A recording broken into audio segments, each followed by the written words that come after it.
नमस्कार भाइयों, मेरा नाम है शशांक मिश्रा और मैं आपको एसएसटी पढ़ाऊंगा। और एसएसटी में भी क्या पढ़ाऊंगा? एसएसटी में आपको पढ़ाऊंगा लेजिस्लेचर।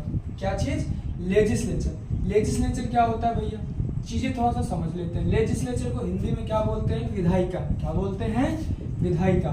विधायिका, ये सुना सुना सा तो लगता है। हाँ भैया, सुना है। अगर आप यूपी बोर्ड से पढ़े हैं तो विधायिका सुने होंगे, और अगर आप सीबीएसई और आईसीएसई से पढ़े होंगे तो भैया लेजिस्लेचर का लेजिस्लेचर। विधायिका क्या होती है? जो विधान बनाए। विधान का मतलब क्या होता है? नियम, कायदे, कानून या रूल्स एंड रेगुलेशन इंग्लिश में बात करें तो जो रूल एंड रेगुलेशन को फॉर्म करे या बनाए वो क्या कहलाएगी? विधायिका। अब विधायिका का काम क्या है? रूल एंड रेगुलेशन बनाएगी, पर बनाएगी किसके लिए भैया? हमारे लिए, सिटीजन्स के लिए। सिटीजन्स कहाँ के? जिस देश की लेजिस्लेचर है उस देश के सिटीजन्स के लिए बनाएगी, उस देश के रिगार्डिंग है। देखो, जितने भी एक्ट पास होते हैं हमारे यहाँ के, वो सब कौन पास करके देता है? लेजिस्लेचर पास करके देता है। पास में आया लेजिस्लेचर में।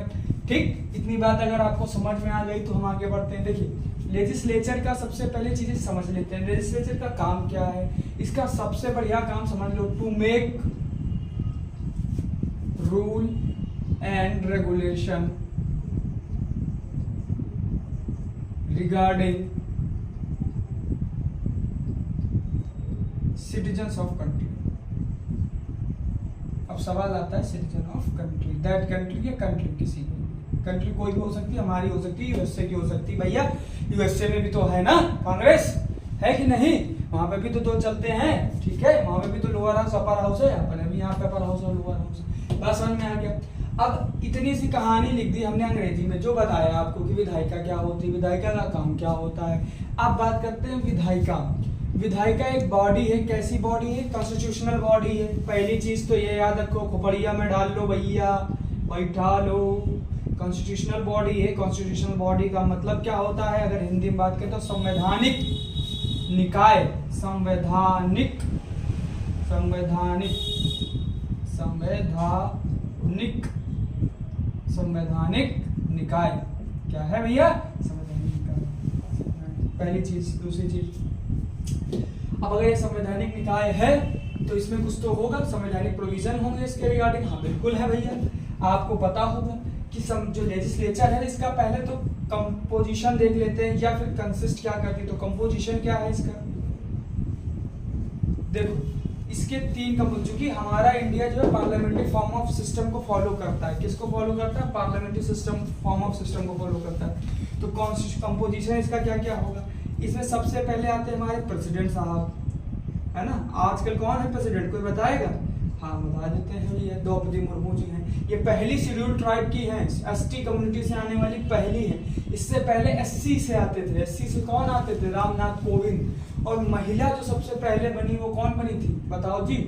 ये आपका क्वेश्चन है, एक छोटा सा होमवर्क दे देते हैं, आपका क्या ये, नहीं तो कल तो हम ही हैं, है ना?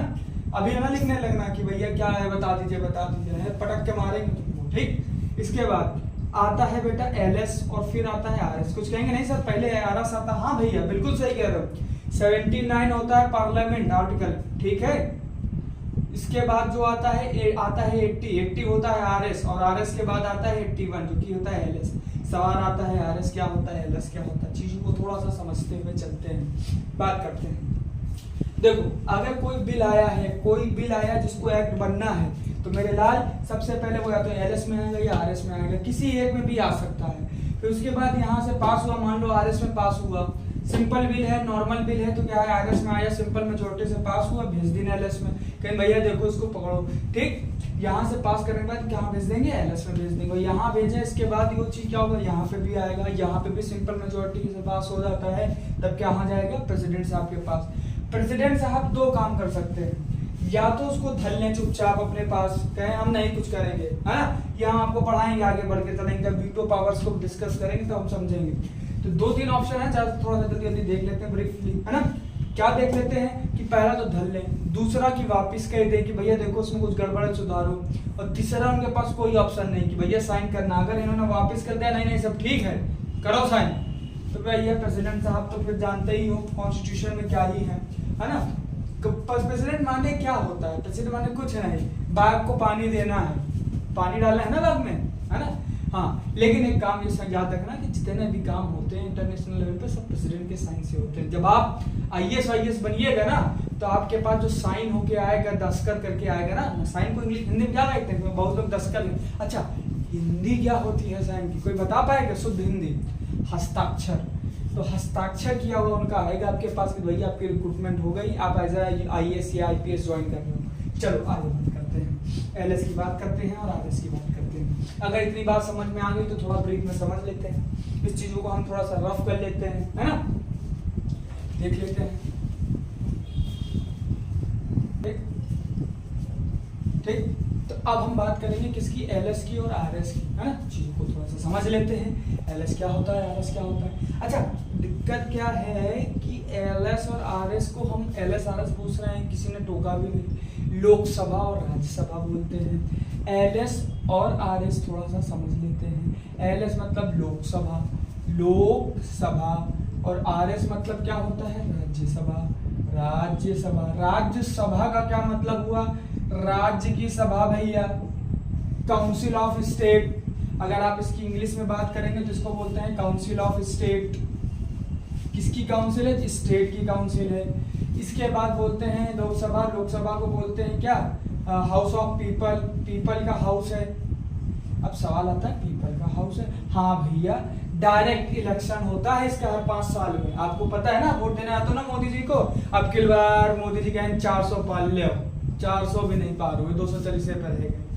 लेकिन ठीक है, मोदी जी भी भोपाल में ज्यादा चले गए थे, है ना, भोपाल उनको भी जमाना था। बोले RSS का सपोर्ट नहीं चाहिए, LSS वाले कहे हम लोग करबे नहीं करेंगे सपोर्ट, जाओ जो करना हो कर लो। कहे ना, ऐसा जब होता ना यार, जब कोई थोड़ा सा एटीट्यूड में आ जाता है तो उसका पतन तय है। जब एक बात याद रखना मेरे लाल, पेड़ हमेशा वही झुकता है जिसमें सबसे ज्यादा फल होते हैं। बात समझ में आ गया। चलो आगे बात करते हैं। ज्यादा ज्ञान नहीं देते ना तो कहेंगे मास्टर पढ़ाओ, ज्ञान ना तो। अरे ज्ञान नहीं लोगे बाबू तो तुम्हारा जीवन कैसे बनेगा। आगे बात करते हैं, LS Lok Sabha, house of people की बात करते हैं। इसके अलावा क्या कह सकते हैं इसको, हाउस ऑफ पीपल के अलावा बताओ जी, कोई बताना चाहेगा जी। बहुत लोग कह रहे होंगे लोअर हाउस भी कहते हैं, बिल्कुल सही बात है, लोअर हाउस। अब सवाल आता है लोअर का है भैया, ये डायरेक्ट पीपल से चुन के आते हैं, इसको क्या बोलते हैं, अपर हाउस। क्या बोलते हैं मेरे लाल, अपर हाउस। अब कुछ लोग कहेंगे सर हिंदी तो लिखो, अरे भैया हमको तुमसे ज्यादा हिंदी प्यारी है, हमारा पूरा बचपने भी हिंदी में निकल गया, हम यूपी बोर्ड से तो पढ़े हैं, माँ साहब हमको झड़िया देते थे, लाठी पा जाते तो बहुत सोचते थे। ठीक, लोअर हाउस का मतलब होता है निम्न सदन। क्या होता है बेटा, निम्न सदन। और हाउस ऑफ पीपल का मतलब क्या होता है, हाउस ऑफ पीपल को पता ही होगा, हाउस माने कार, पीपल माने लोग, हाउस माने सदन, लोगों का सदन है, उसको इतना तो आता ही होगा यार, पढ़े लिखे लोग हो यार, तुम हमारे का थोड़ी कमार ठेक यार, है ना।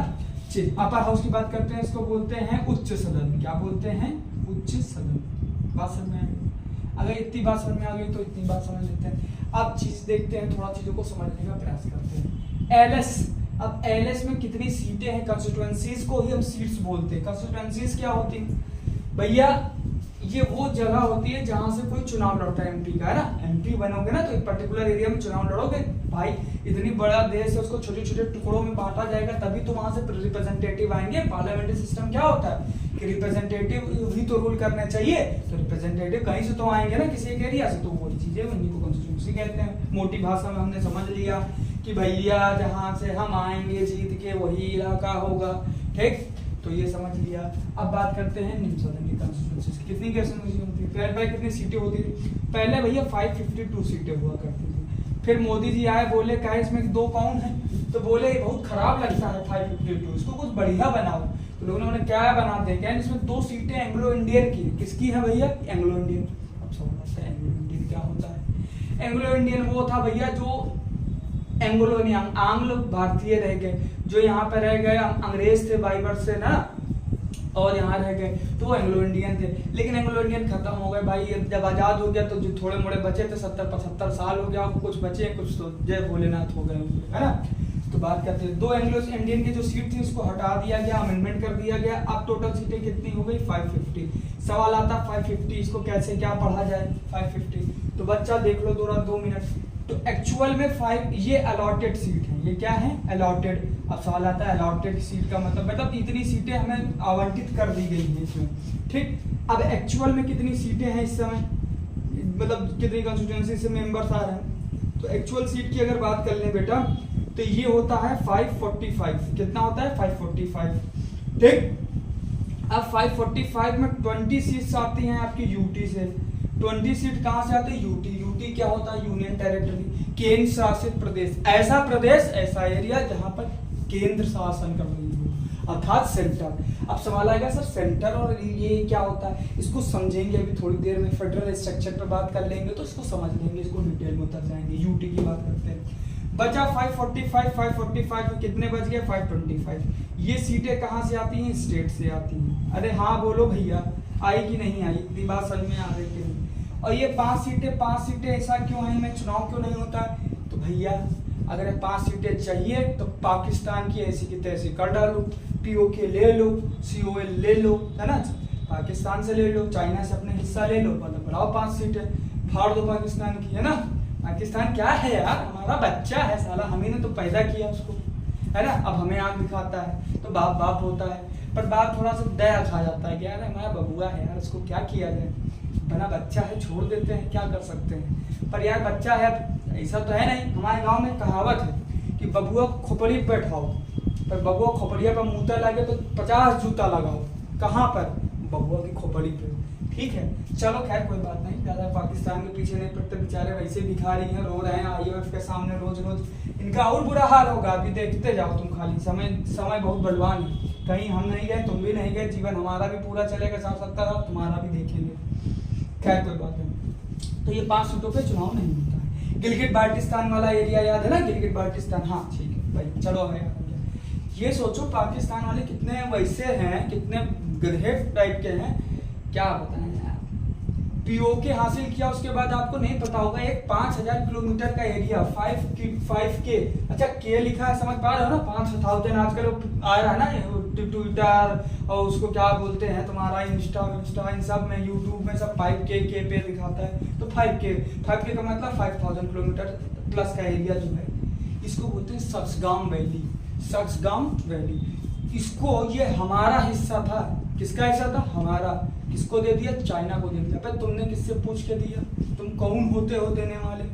ठीक। अब हमको अगर ये सक्सगाम वैली चाहिए होगी तो हमें चाइना से बहस करनी पड़ेगी। चलो खैर कोई बात नहीं, चाइना से भैया पढ़ो लिखो, अधिकारी बनो, संसार को एक करो। सबसे पहले तो अपने धर्म को, अपने राज्य को, अपने क्या बोलते हैं, अपने राष्ट्र को एक करो, एक करके लड़ो और जीतो।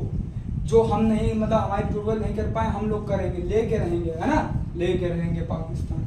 अरे हमको याद आ गया, कहानी याद आ गई कि कहानी नहीं, वो कहाँ कुछ मूवी में देखे थे, दूध मांगोगे खीर देंगे और कश्मीर मांगो तो चीर देंगे। चलो भैया चीर देंगे यार, चीर ही तो नहीं रहे हम लोग, इसीलिए तो भाव बढ़े उसके। अब तो भैया पोता आंख दिखाने लग गया है ना। अभी देखो हिंदू मार दिया है, पोतों क्या बताया जाए, छोड़ो आगे पढ़ाई करते हैं। LS की बात कर लिया हम लोगों ने, कंपोजिशन। अब हम बात करते हैं RS की। RS का मतलब राज्यसभा, मैंने आपको बताया राज्यसभा होता है, ठीक। अब राज्यसभा में भी देख लो कितनी सीटें टोटल, अलॉटेड सीटें कितनी हैं? 250। अलॉटेड सीट AS लिख दूं शॉर्ट में भैया, समझ पा रहे हो, आवंटित सीटें। पर क्या ये इतनी पूरी भरी है? जी नहीं भरी है। 243 और 7 का कुछ रेशियो चलता है, ये याद रखना, ठीक। 243 सीटों पे ही जाके हमारा हिसाब किताब सेट हो पाता है। बात समझ में आ रहा है? अच्छा एक चीज बता देते हैं, यूपी को भूलना नहीं, यूपी का योगदान बहुत है। 80 सीटों का यहाँ पर है और यहाँ पे कितनी सीटों का है? 31, ठीक है। तो यूपी को भूलना नहीं भैया। हाँ यूपी वाले भैया, है ना। अरे गाना भी तो है यूपी वाले पे, क्या है यार, किसका था? हम गोविंदा के बहुत बड़े फैन नहीं थे यार, लेकिन बढ़िया पिक्चर बनाते थे। हाँ यूपी वाला ठुमका लगाऊं कि हीरो जैसे नाच के दिखाऊं, तो भैया नाच ही दिखा दो, क्या बता रहे, ठीक है। तो अब बेटा इसमें समझ लो जरा सा, इसमें जो 12 सीटें होती है मेरे लाल, 12 सीट्स ये कौन करता है? ये प्रेसिडेंट नॉमिनेट करता है। प्रेसिडेंट क्या करता है? नॉमिनेट। सवाल आता है प्रेसिडेंट नॉमिनेट के, इसका क्या मतलब हो? नॉमिनेट का मतलब आपको इस पे आपको क्या करता है? आपको एक तरीके से नामांकित कर देता है, इस पे आपको बैठा देता है, ठीक है। प्रेसिडेंट मतलब राष्ट्रपति आपको बोलेगा ये 12 सीटें कहाँ से? साइंस से। साइंस समझते हो ना, विज्ञान भैया। आर्ट से, लिटरेचर से, अब तो स्पोर्ट्स से भी आने लगे हैं। और किससे आते हैं? एक जगह एक चीज हमने छोड़ दी है, वो अब बताना, ठीक है। थोड़ा सा दूसरा होमवर्क आपको मिल गया। तो बच्चा इतनी सी बातें हो गई, हमने कंपोजिशन समझ ही लिया है। क्या इतनी बात तो मैं आपको समझा पाया? क्या छोटी सी चीज़ें आप लोगों के समझ में आ गई? इतनी बात समझ में आ गई? अगर आ गई है तो लाइक का बटन दबा दीजिए, है ना, चैनल को सब्सक्राइब कर लीजिए। मजाक कर रहा हूँ भाई, तुम्हारी मर्जी है, लेकिन कर लो यार, हम गरीब आदमियों का भला हो जाएगा। क्यों? थोड़ा सा गरीब आदमी जी लेगा तो क्या हो जाएगा भाई, है ना। तो लाइक भी कर देना, अच्छा लगे तो सब्सक्राइब कर लेना, ना लगे तो भैया 2-4 क्लास देख लेना, उसके बाद समझ में आ ही जाएगा कि हाँ चलो ठीक है, दया आ ही जाएगी कि अरे लाओ मास्टर बकर बकर कर रहे थे, सब्सक्राइब कर ही देते हैं। और बाबू एक और बात, कोई कमेंट हो तो कमेंट लिख देना। अरे तो सुनो, दो चीज मत करना, गाली गलौज मत करना, बहुत अच्छे आदमी हैं हम, बहुत प्यार से बात करते हैं, प्यार से बात करना। कोनो बात खराब लग गई हो, बुरी लग गई हो तो प्यार से सजेशन दे देना, सजेशन आपका सुना जाएगा, ठीक। लेकिन गाली गलौज नहीं है, आप भी सब परिवार के बच्चे हो, हाँ? आगे बात करते हैं। आज के लिए एक्चुअली में हमको कहीं जाना है, तो आज की क्लास यहीं तक रहेगी, कल हम इसका आगे फर्दर कंटिन्यू करेंगे। अच्छा, आपको हम बता दें कि हम तो आपको SST पढ़ाएंगे, हो सकेगा तो मैथ भी देख लेंगे ना, 8th क्लास तक 9th क्लास तक मैथ हो गया, इसके अलावा फिजिक्स हो गया। अच्छा, फिजिक्स तो चलो हम देख ही लेंगे, इसके अलावा हम क्या कह रहे थे भैया, हमारे पास एक बहुत बढ़िया टीचर है, किसके? बायो के, जबरदस्त आदमी है। बायो तो ऐसे तुमको नचा देंगे उसमें, है ना। बायो हो गया, और हाँ कविता बहुत बढ़िया बढ़िया आती, शायरी बहुत मांगते हैं, तो उनको हम बुलवा दें आपके लिए, जाते जाते आप सुदाम सर भी मिल लीजिए। आइए सर, विवेक सर आ जाइए थोड़ा सा, मिलिए हमारे परम मित्र। नमस्कार आप सभी को। आप सभी लोग पहले से जानते हैं मुझे आर्यन क्लासेस के नाम से, कई की छत्र छाया में है भैया, कई वीडियो हमारी देखी होगी। और सर जो है आज से आपको SST पढ़ाएंगे। अगर जिस भी टॉपिक में आपको प्रॉब्लम आ रही है हो ना, आप कमेंट बॉक्स में नीचे लिख देना। जैसे आज सर ने लेजिस्लेटिव पढ़ाया, पंचायती व्यवस्था पढ़ाई, तो उसके बारे में अगर आपको कुछ भी कमेंट करना हो और आगे क्या पढ़ना है, आप जरूर कमेंट बॉक्स में मेंशन करना। और सर का कैसा लगा अनुभव, बिल्कुल भैया रिव्यू बताना, हम प्रयास करेंगे। पहले दिन ना समझ लेना कि टॉप मार लेवल के टीचर हो जाएंगे ना, और धीरे धीरे सीखेंगे। आप SST में आप 0 ग्राउंड से आप चाहे किसी क्लास में पढ़ते हो, चाहे आप किसी बोर्ड में हो या किसी कंपटीशन के एग्जाम में हो, SST बड़ी इंपॉर्टेंट सब्जेक्ट है। तो सर का जो लेवल होता है वो ग्राउंड से अपर की तरफ, तो आप किस भी क्लास में पढ़ रहे हो उससे मतलब नहीं है, आप बस टॉपिक समझो और उससे रिलेटेड चीजों को समझो। कुल मिलाकर साहब ये कहना चाह रहे हैं कि भैया ज्ञान जितना मिले चुपचाप ले लो, और फ्री का ज्ञान तो जब दबा के लो, है ना। और बाकी अगर वीडियो पसंद आई हो तो चैनल को लाइक, सब्सक्राइब और कमेंट जरूर करना। जय हिंद, जय भारत, मेरा भारत महान।